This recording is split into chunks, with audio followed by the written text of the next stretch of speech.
It's Tips and Tricks Tuesday with TSN. Today we're diving into bottom feeds. Bottom feeds scroll the bottom of your screen in both 3-tile landscape and portrait modes and are easily customizable. Perfect for sharing real-time updates like birthdays, news, or social media feeds. First, head to the Content module in your TSN platform.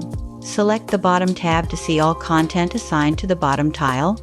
Select Add Content and click Bottom, then Social Feed to add a Twitter, X, or RSS feed.